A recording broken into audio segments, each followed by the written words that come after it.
வணக்கம், நான் உங்கள் தாரா. இது மை டியர் டீமன் அத்தியாயம் 110. அன்று முன்னதாகவே ஆஃபீஸிற்கு வந்த தியாவை பார்த்த சித்து, குட் மார்னிங் மேடம், என்ன இன்னைக்கு இவ்வளோ சீக்கிரம் வந்துட்டீங்க என்று கேட்கவும் அவளோ அவனுக்கு பதில் சொல்லும் நிலையில் இல்லை.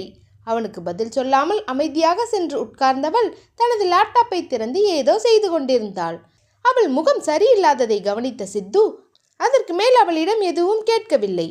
அமைதியாக விட்டுவிட்டான். ஏதோ யோசித்த தியா சட்டென்று நிமிர்ந்து சித்துவை பார்த்தவள், அந்த கேஸ் போட்டவரை என்ன பண்ணீங்க என்று கேட்கவும் அவளை பார்த்து விழித்தவன் சொல்லலாமா வேண்டாமா என்று யோசித்தான். அவனது முகத்தை பார்த்த தியா, என்ன பண்ணீங்க, உயிரோடு இருக்காரா இல்லை கொலை பண்ணிட்டீங்களா என்று தியா கோபமாக கேட்கவும் அப்பொழுது தீரனும் கேபினிற்குள் வந்துவிட்டான். சித்து தீரனை பார்த்து விழிக்க, தியா சித்துவை பார்த்து முறைக்க, தீரன் தியாவை பார்த்து விழித்து கொண்டிருந்தான்.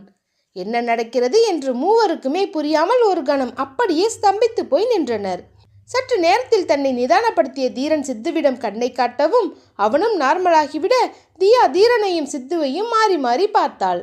தீரன் அந்த அறைக்குள் வந்தவன் தியாவின் அருகில் வந்து உட்காரவும் தியா அவனை பார்க்காமல் முகத்தை திருப்பிக் கொண்டு உட்கார்ந்திருந்தாள். அவர்களை கவனித்த சித்து இருவருக்கும் ஏதோ பிரச்சனை போல என்று யோசித்தவன் தனது போனை எடுத்து காதில் வைத்து கொண்டு பேசுவது போல் நாகரிகம் கருதி வெளியே சென்று விட்டான். சித்து வெளியே சென்றதும் தீரன் என்று கனைக்க தியாவோ திரும்பவே இல்லை. தீரன் தியாவின் கையை தொட அவள் கையோ நடுங்கிக் கொண்டிருந்தது. அதை பார்த்த தீரனின் மனம் அவ்வளவு வலித்தது. அவள் கையை இறுக்கமாக பிடித்து கொண்டவன், எனக்கு தெரியும் பூனைக்குட்டி, நான் உன்னை ரொம்ப கஷ்டப்படுத்துகிறேன், அப்படித்தானே என்று தீரன் கேட்கவும், அதெல்லாம் ஒன்றும் இல்லை என்றாள் அமைதியாக. நான் வெறும் சாரி மட்டும் சொன்னால் அது சரியாகாதுன்னு எனக்கு தெரியும். என்னடி பண்ண சொல்கிற, எனக்கு அவ்வளோ கோவம் வருது என்று தீரன் சொல்லவும் தியா அவனை திரும்பி பார்த்தவள், எதுக்கு தீரா உனக்கு கோவம் வருது என்றாள். தியாவின் கேள்வியே அவனுக்கு தடுமாற்றத்தை கொடுக்கவும் தன்னை சமாளித்து கொண்டவன், நீ என்னை எங்கே கொலகாரன்னு நினச்சிருவியோன்னு கொஞ்சம் டென்ஷனில் என்று தீரன் சொல்லவும், அப்படி நான் நினச்சா உனக்கு என்ன, நீ பண்ணுறத பண்ணதானே போகிற என்று தியா சொல்லவும், அப்படி இல்லை பூனைக்குட்டி, நீ என்னை பார்க்குற பார்வை எனக்கு ஒரு அக்யூஸ்ட் மாதிரி ஃபீல் ஆகுது என்று தீரன் சொல்லவும், அப்போ நீ தப்பு பண்ணாமல் இருக்க வேண்டியது தானே என்றாள் தியா.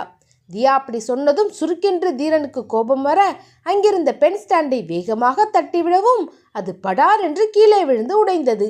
தீரன் தனது கோபத்தை கட்டுப்படுத்த தன் கைகளை இறுக்கமாக மூடிக்கொண்டு உட்கார்ந்திருந்தான். அவனை கவனித்த தியா, ஏன் தெரியுமா உனக்கு இவ்வளோ கோபம் வருது என்று கேட்கவும், நான் உன்கிட்ட 1000 முறை சொல்லிட்டேன், இதெல்லாம் பிஸ்னஸ், இதை பற்றி நீ ரொம்ப யோசிச்சு உன்னையே நீ குழப்பிக்காத, நம்ம லைஃப் வேற பிஸ்னஸ் வேற என்றான் தீரன். சரி, இப்போ நான் என்ன பண்ணணும் என்று தியா கேட்கவும் அவள் பார்த்த பார்வை மீண்டும் தீரனுக்கு கோபத்தை தான் உண்டாக்கியது. அப்படி என்னை பார்க்கறத ஃபஸ்ட்டு நிறுத்திடி என்று தீரன் எரிச்சலாக சொல்லவும், சரி பார்க்கல என்று குனிந்து கொண்டாள் தியா. அங்கிருந்த சேரிலிருந்து எழுந்தவன் சட்டென்று சேரை காலால் உதைத்து தள்ளிவிட்டு, ராட்சசி ராட்சசி ஏண்டி இப்படி பண்ற என்று கத்த அவளோ அமைதியாகவே உட்கார்ந்திருந்தாள். ஒன்று பேசியே கொள்ளு, இல்லை பேசாம கொள்ளு என்று கத்திய தீரன் வேறு வழியில்லாமல் மீண்டும் சேரை எடுத்து அவள் அருகில் போட்டுக்கொண்டு உட்கார்ந்தான். தன்னை நிதானப்படுத்திய தீரன், பூனைக்குட்டி, ஐ எம் ஸோ சாரி, இனிமே இது மாதிரி நடக்காது என்று சொல்லவும், இது மாதிரினா என்று தியா கேட்க, நேற்று நடந்த மாதிரி என்றான்.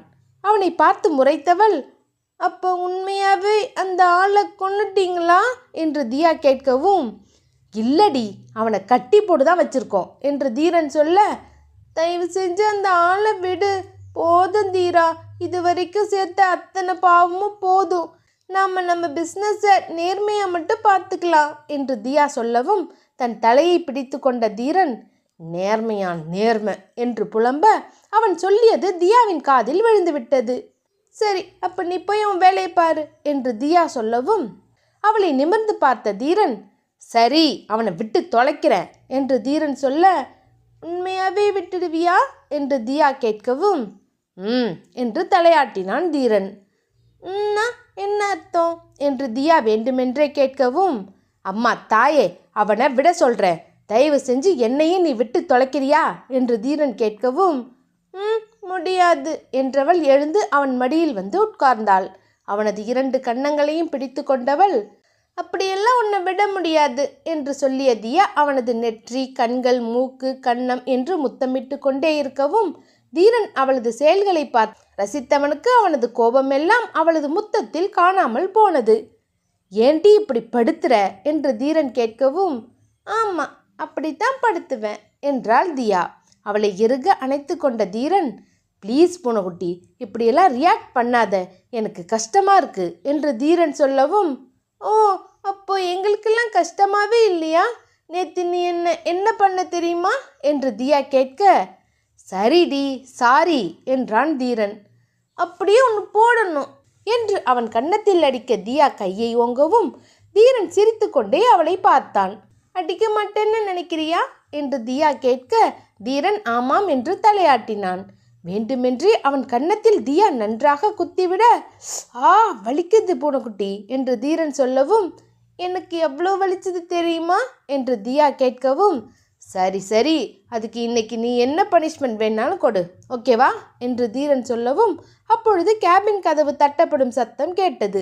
அப்பொழுது அவனிடமிருந்து விலக்கிய தியா அருகில் இருந்த சேரில் உட்கார, கமென் என்றான் தீரன்.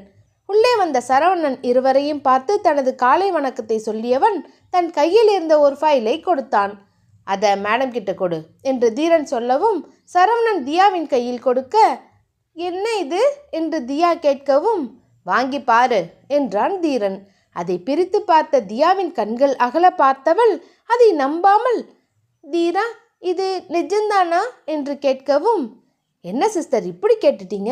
பாஸ் எல்லாத்தையும் உடனே அரேஞ்ச் பண்ண சொல்லிட்டாரு. எல்லாமே இப்போது ரெடி பண்ண சொல்லியாச்சு. இன்னும் 1 மந்தில் ப்ளே ஏரியாவோட ஒரு ரூமும் ரெடி ஆகிடும் சிஸ்டர். அதோட 2 பேபி சிட்டரையும் போட ரெடி பண்ண போகிறோம் என்றான். தியா தீரனை பார்த்து புன்னகைக்கவும், இப்போ மேடம்க்கு ஹாப்பியா என்று தீரன் கேட்க, ரொம்ப ரொம்ப என்றாள் தியா. அப்பொழுது சித்துவும் அறைக்குள் வர தியாவை பார்த்தவன், கங்க்ராச்சுலேஷன்ஸ் என்று சொல்லிவிட்டு தனது இருக்கைக்கு சென்று அமர்ந்தான். நேத்துலாம் இதை தான் பார்த்துட்டு இருந்தீங்களா மேடம் என்று சித்து தியாவை பார்த்து கேட்கவும், ஆமாம் என்று தியா சொல்ல, நீங்கள் பண்ணது உண்மையாகவே நல்ல விஷயந்தான், கீப் இட் அப் என்று சித்து சொல்லவும், தேங்க்யூ என்றாள் தியா. தீரன் சித்துவை பார்த்து முறைக்க, நீ என்ன ஏண்டா முறைக்கிற? உனக்கு அதெல்லாம் பிடிக்காதுன்னு தெரியும், ஆனால் இதெல்லாம் ஒரு எத்திக்ஸ்டா என்று சித்து சொல்லவும், மண்ணாங்கட்டி என்றான் தீரன். சரி விடு, சிஇஓ மேடம் ஆசைப்படுறாங்க, அதுக்காக செஞ்சுதான் இருந்துட்டு போட்டோம் என்று சொல்லவும், அது ஒன்றுக்காக தான் நான் இதை ஓகேவே பண்ணியிருக்கேன் என்றான் தீரன். தியா தீரனை பார்க்க தீரன் அவளை பார்க்காதது போல் எங்கோ பார்த்து கொண்டிருந்தான். சரி தீரா, என்ன அந்த ஆளை ரிலீஸ் பண்ண சொல்லிட்டியா இல்லையா என்று தியா கேட்கவும், அட இருடி சொல்கிறேன் என்ற தீரன் சரவணனை பார்த்து, வாபஸ் வாங்கினதும் அந்த ஆளை ரிலீஸ் பண்ணிடு என்று சொல்ல, ஓகே பாஸ் என்றான் சரவணன். என்ன ரிலீஸ் பண்ண போறியா என்று சித்து கேட்கவும் தீரன் ஆமாம் என்று சொல்ல, அட என்ன செய்கிற நீ தீரா, ஏன் என்று சித்து ஏதோ சொல்ல வர தியா சித்துவை பார்த்து முறைக்கவும் தனது பேச்சை அப்படியே நிறுத்தி கொண்டான் சித்து. பிஸ்னஸில் தன்னை அசைக்கவே முடியாது என்று இருக்கும் தீரனையும், பிஸ்னஸில் தன்னை போல் சாணக்கியன் இல்லை என்றிருக்கும் சித்துவையும் ஒரு சிறு பெண்ணான தியா தன் கண்ணாலேயே மிரட்டுவதை ஆச்சரியமாக பார்த்தான் சரவணன். இதோட இந்த எபிசோட் முடியுது. நெக்ஸ்ட் எபிசோடில் மீட் பண்ணலாம். இந்த ஸ்டோரி உங்களுக்கு பிடிச்சிருந்தா மறக்காமல் லைக் பண்ணுங்கள், ஷேர் பண்ணுங்கள், உங்களோட கருத்துக்களை கமெண்ட் பண்ணுங்கள். அடுத்த அத்தியாயத்தில் மீட் பண்ணலாம். டாடா.